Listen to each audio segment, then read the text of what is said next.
अस्सलामुअलैकुम, बोल न्यूज़ में खुश आमदीद। मैं हूँ शर्जील अरशद। मैं हूं अन्वेषा सलीम। हेडलाइंस आपने जानी। बुलेटिन का बाकायदा आगाज करते हुए सबसे पहले आपको बताएं कि DGISPR ने ऑपरेशन सिंदूर से मुतालिक भारतीय आर्मी चीफ का बयान खाम ख्याली का करार दे दिया है।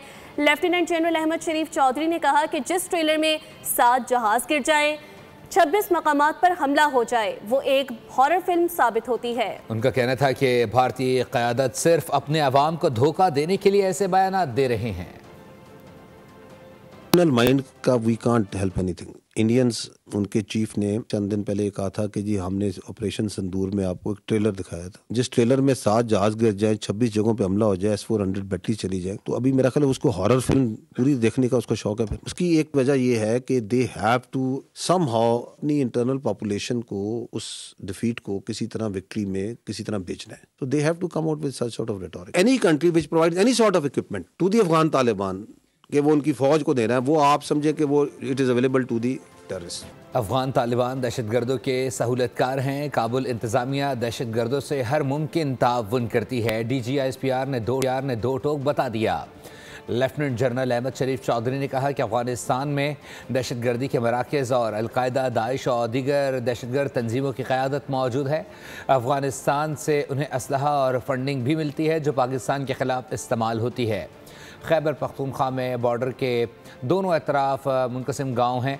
ऐसी सूरत हाल में आमदोरफ्त को कंट्रोल करना एक चैलेंज है कि जी बॉर्डर पे तो FC खड़ी है, बॉर्डर पे तो फौज खड़ी है, वहाँ से अगर जो है टेररिस्ट आ रहे हैं, तश्कीलें आ रही हैं, तो क्यों आ रही हैं? तो let's have an objective discussion on this. ये है जी फेंस किस तरह के इलाकों में लगा हुआ है। These are the snow clad areas. ये भी फेंस आपको नजर आ रही है। ये है बॉर्डर जिसका जिक्र करते हैं कि जी बॉर्डर पे FC लगी है, फौज लगी है, और ये है वो पोस्टें at a distance of average 20-25, कहीं 15, कहीं 20 किलोमीटर। फिर कहते हैं कि जी यहाँ से जो है ना इसको ऐसा हर्मेटिकली सील कर दें कि इधर से परिंदा भी ना पर मारे। जो रिसोर्सेज USA और मेक्सिको के पास, USA के पास हैं विद मेक्सिको, क्या उसने हर्मेटिकली सील कर दिया उस बॉर्डर को? जिसको आप फेंस कहते हैं, उसकी कोई वैल्यू नहीं होती है मिलिट्री टर्म में अगर वो ऑब्जर्वेशन ऑफ फायर से कवर नहीं, क्योंकि उस ऑब्स्टेकल को कोई वो पकड़ेगा, काट देगा, ब्रीच कर लेगा। 5 मिनट लगते हैं कि आप इस पूरे के ऊपर हर 5 किलोमीटर 2 किलोमीटर के बाद एक किला बना दें। आप उसके ऊपर ड्रोन सर्वेलेंस करें। अगर आप करना चाहते हैं तो आपको उसकी बहुत बड़ी कॉस्ट देनी पड़ेगी, आपको उसके ऊपर पैसा लगाने का पड़ेगा, इंफ्रास्ट्रक्चर के अंदर भी, मैन पावर के अंदर भी। आप चले जाएं स्पेसिफिकली जो एरियाज आपको ज्यादा टेररिस्ट प्रोन नजर आते हैं,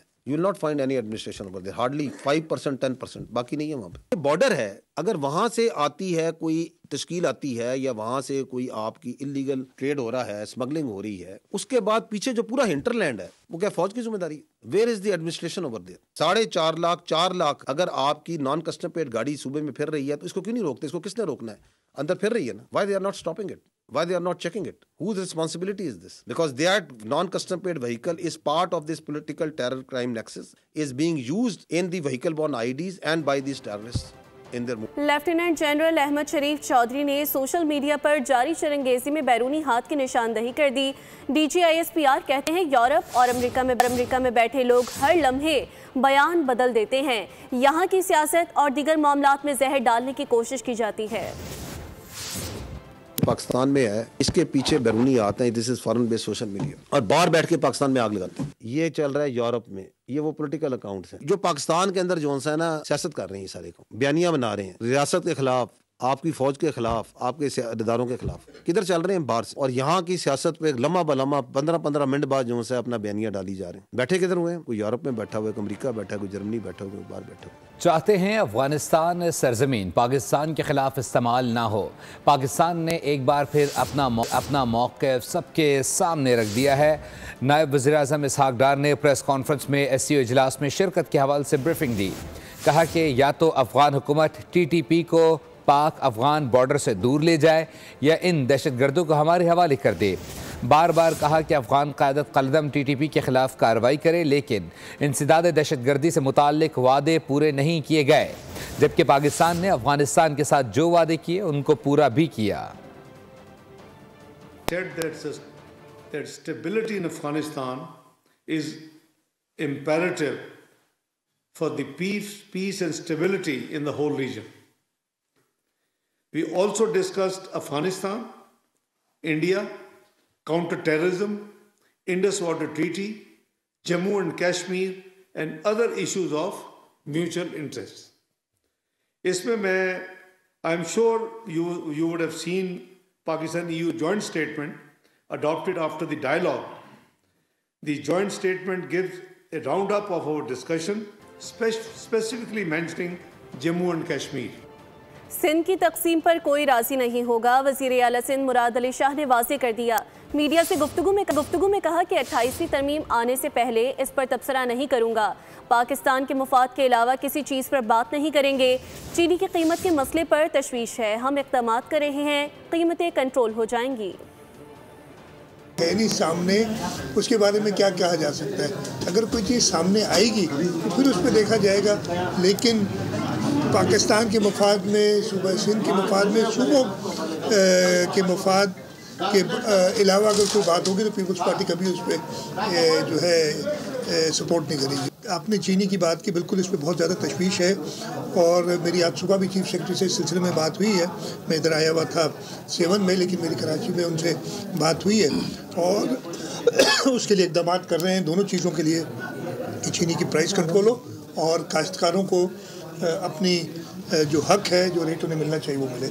अज़ना बुखारी साहिबा, आप जिस तरीके से इक़्तिदार में आए आपको ही कबूल हो, मगर बिलावल भुट्टो अवाम की ताकत से इक़्तिदार में आएंगे। आईने पाकिस्तान हर मसले का हल फराहम करता है। किसी को सूबा बनाने का शौक़ है तो आइनी तरीका मौजूद है। सूबाई वज़ीर सिंध शर्जील मेमन ने कहा कि सिंध ता क़यामत पाकिस्तान के साथ रहेगा। पाकिस्तान बनाने वाला सूबा सिंध है और भारतीय ख्वाहिशों की कोई हैसियत नहीं। इस तरीके से मैं ज़्यादा नहीं तफसीलात में जान जाता, इस तरह का जिस तरीके से आप इक़्तिदार में वो आपको कबूल हो। बिलावल साहब इस तरीके से इक़्तिदार में कभी नहीं आएंगे इंशाअल्लाह ताला। वो जब भी आएंगे, बिलावल साहब जब भी आएंगे इंशाअल्लाह ताला अवाम की सपोर्ट पे आएंगे, अवाम के मैंडेट पे आएंगे, आप लोगों की तरह नहीं आएंगे। हर चीज़ का इलाज मौजूद है। अगर किसी को भी सूबा बनाने का शौक है पूरे पाकिस्तान में, उसके लिए प्रोसीजर दिया गया है, उस प्रोसीजर को अडॉप्ट कोई इसलिए करना है तो कर ले। अगर आप समझते हैं उस प्रोसीजर के तहत कोई चीज़ आपकी कोई ख्वाहिश पूरी हो सकती है तो आप देख लीजिएगा। लेकिन मैं बता दूं कि जो उस प्रोसीजर मौजूद है ना, उस प्रोसीजर में किसी ख्वाब ख्याल में भी नहीं होना चाहिए कि सिंध को तकसीम करें। इस्लामाबाद में पीपल्स पार्टी के 98वें यौम तासीस की तकरीब, शहरी रहमान की पार्टी क़यादत और कारकुनों को मुबारकबाद। कहा पीपल्स पार्टी ने हमेशा जमहूरियत, आइन और अवामी हुकूक के लिए जद्दोजहद की। जुल्फ़िकार अली भुट्टो ने आइन साजी की। न्यूक्लियर प्रोग्राम, ज़रई इस्लाहात और BISP जैसे तारीख़ी इक़दामात पीपल्स पार्टी का फ़ख्र हैं। हालात जब भी मुल्क पर बढ़ते हैं, चाहे वो बाहर से हो या अंदर से हो, पीपल्स पार्टी हमेशा इसके लिए निहायत जहदा बनती है और निजात का रास्ता क्रिएट करती है। निजात दहिंदा इसका ये मतलब है कि जी आप मुल्क के जो उस वक्त के प्रॉब्लम्स हैं, जो भी चैलेंजेस हैं, मसले मसाइल हैं, उनका सामना ज़रूर करती है। आपको याद है किस तरह शहीद भुट्टो ने जब हिंदुस्तान ने 2 लाख किया, कोशिश की, तो सकूत ढाका के बाद फौजी लेकर आए, वो बाकी सारे प्रिजनर ऑफ वॉर लेकर आए, अपनी टेरिटरी वापस ली। इसी तरह न्यूक्लियर प्रोग्राम की शुरुआत की। उसी वजह से अब हिंदुस्तान हम पर कोई मैली आँख नहीं डाल सकता। कराची में ई चालान सिस्टम के नफाज को 1 माह से ज़ायद का अरसा मुकम्मल। 1 लाख चालान जारी किए गए, जिनमें सिर्फ 1400 हेवी व्हीकल्स और 750 सरकारी गाड़ियां भी शामिल थीं। ट्रेस इंचार्ज जाहिद महमूद का कहना था कि शुरू में कुछ ऐसी गाड़ियां भी सामने आईं जिसकी नंबर प्लेट किसी और गाड़ी की थी, लेकिन अब हम गाड़ी का नंबर एक्साइज के डेटा से चेक करते हैं कि किसी शहरी को गलत चालान न चला जाए। सबसे ज़्यादा चालान सीट बेल्ट का ना बांधने वालों को हुए। अब 70% शहरियों ने हेलमेट और 90% शहरियों ने सीट बेल्ट लगाना शुरू कर दिया। और मौसम सरमा हार्ट अटैक का ख़तरा बढ़ा देता है।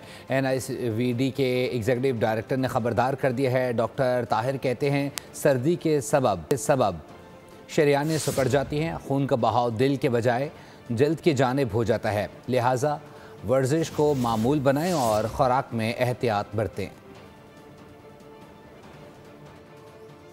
मौसम सरमा में ये होता है कि जिस्म की जो शरियानें हैं उनमें सिकुड़न हो जाती है।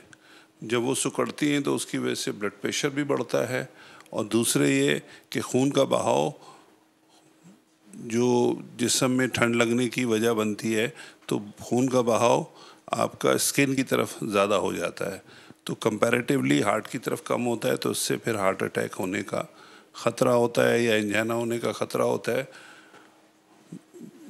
यकीनन उस सूरत में जब मरीज़ ओवर एक्सर्ट कर रहा हो या वॉक खाना खाने के बाद कर रहा हो या चढ़ाई चढ़ रहा हो तो उसमें होने का अंदेशा ज़्यादा हो जाता है। आईजी सिंध गुलाम नबी मेमन के एजाज़ में कराची पुलिस के अफसरान और जवानों की जानिब से इशाइया। आईजी सिंध की आमद पर मेज़बान additional IG Karachi, DIG security and emergency services divisions traffic Karachi ने वालहाना इस्तकबाल किया। आईजी सिंध गुलाम नबी मेमन को पुलिस के चाको चाबंद दस्ते ने गार्ड ऑफ ऑनर पेश किया। आईजी सिंध ने यादगार शोहदा पर फूल चढ़ाए और फातिहा ख्वानी की। आईजी सिंध गुलाम नबी मेमन ने कराची में तकरीब से खिताब में कहा कि सुबह के 2500 शोहदा में 1000 से ज़ायद का ताल्लुक कराची से है। शाहराहों, होटल्स और मार्केट्स में रश कराची में अमन की अलामत है। क्राइम रेट में वाज़े कमी पर एडिशनल आईजी कराची को शाबाश है। कम्युनिटी पुलिसिंग के लिए सीसीटीवी कैमरों की तनसीब अहम कदम है। तकरीब के अख्ताम पर आईजी सिंध समेत तमाम अफसरान ने मुलाजमीन के हमरा बैठकर खाना खाया। खबरों के सिलसिले को आगे बढ़ाते हुए अब आपको बताएं कि 50,000 से ज़ायद नौजवानों को information and communication technology, health sciences, fashion design और ज़रूरी शोबे में तरबियत दी जा रही है। तालीम को रोज़गार से मुंसलिक करने का ये तारीख में पहला कदम है। पंजाब की सीनियर सूबाई वज़ीर मरियम औरंगज़ेब का तालीमी कॉन्फ्रेंस से खिताब। लाहौर में कॉन्फ्रेंस का उन्वान इंसान और आर्टिफिशियल इंटेलिजेंस मिलकर करें मुस्तकबिल की तामीर था। मरियम औरंगज़ेब ने कहा कि टेक्नोलॉजी इंसानी जहन की 29 नवंबर फ़लस्तीन के मज़लूम अवाम के यकजहती का आलमी दिन। अक़वाम मुत्तहिदा के करारदाद की मुनासबत से ये दिन फ़लस्तीनी अवाम से आलमी यकजहती के तौर पर मनाया जाता है। अक़वाम मुत्तहिदा ने आलमी पायदार अमन के लिए फ़लस्तीन का दो रियासती हल नागुज़ीर करार दिया था। अक़वाम मुत्तहिदा की करारदाद के बावजूद फ़लस्तीन में इजरायली बर्बरियत जारी है। गज़ा में जारी इजरायली दहशतगर्दी से अब तक 69,000 से ज़ायद फ़लस्तीनी शहीद किए जा चुके। शोहदा में 50% से ज़ायद ख़वातीन और बच्चे, सैकड़ों डॉक्टर्स, सहाफ़ी और वकला शामिल हैं। इजरायली फोर्सेस ने गज़ा में हज़ारों टन धमाका खेज़ मवाद इस्तेमाल किया। पाकिस्तान ने हमेशा अक़वाम मुत्तहिदा की करारदादों के मुताबिक एक आज़ाद फ़लस्तीनी रियासत की हिमायत की।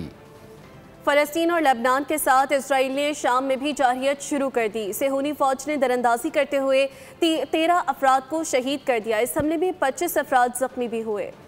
इसराइली फ़ौज ने शाम की खुद मुख्तारी पामाल कर डाली। सेहूनी फ़ौज दमिश्क के वज़ाफ़ात में जा घुसी। इसराइली फ़ौज के हेलीकॉप्टर और तोपखाने ने बैत जिन के इलाके में हमला किया। इस कार्रवाई में 13 अफराद शहीद कर दिए। शामी मीडिया के मुताबिक इसराइली फ़ौज ने 3 नौजवानों को गिरफ्तार भी किया। ऐनी शाहिदीन के मुताबिक कार्रवाई में शहरियों को निशाना बनाया गया और पूरे गाँव पर बमबारी की। शामी टेलीविजन ने बताया कि इसराइली हमले के बाद बैत जिन के मकीन करीबी देहात की जानिब नकल मकानी कर रहे हैं। शामी हुकूमत ने इसराइली हमले की शदीद मुसम्मत की है। भारतीय वज़ीर दिफा के सिंध से मुताल्लिक बयान पर खैरपुर में हिंदू बरादरी ने एहतजाज किया।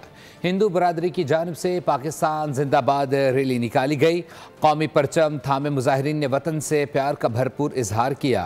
उनका कहना था कि राजनाथ सिंह के बयान को मुस्तरद करते हैं। सिंध पाकिस्तान का दिल है। खबरदार किया है कि मुंबई से राजस्थान तक पाकिस्तान का नक्शा तवील कर दिया जाएगा।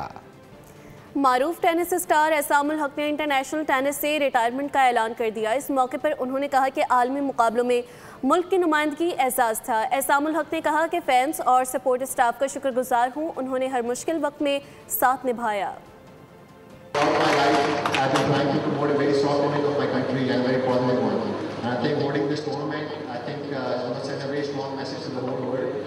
We are sports-loving people, we are friendly people, we are very hospitable people, and we should get more and more opportunities to host these events, whether it's cricket, hockey, squash, tennis, and inshallah I'm sure all our staff and being very patient with all of us.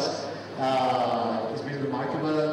We Pakistanis like to attempt to do things in the last minute, and I think we've learned that, but thank you so much for all your support. I think without your guidance, we would not have made it, and once again to all my federation league, each and every person, एक बंदा हमारी federation का, I'm super thankful to you and I really appreciate सारा काम जो आपने पूरे दुनिया में किया है। what happened about it.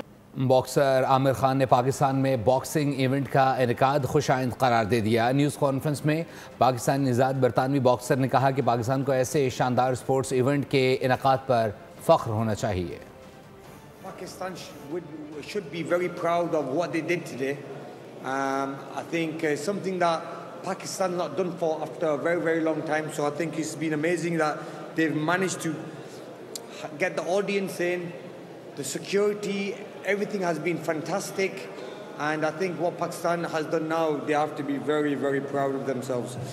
The championship has not only highlighted Pakistan's capability of hosting international events, it just shows that, you know, the doors are open and Pakistan now is operating at the highest level when it comes down to putting on amazing boxing events and also sporting events, because this is only going to give confidence to boost Pakistan. News studio से fill वक्त के लिए इतना ही। मज़ीद updates के लिए visit कीजिए bolnews.com। आप देखते रहिए बोल न्यूज़। सब्सक्राइब करें और बेल दबाएं ताकि कोई खबर रह न जाए।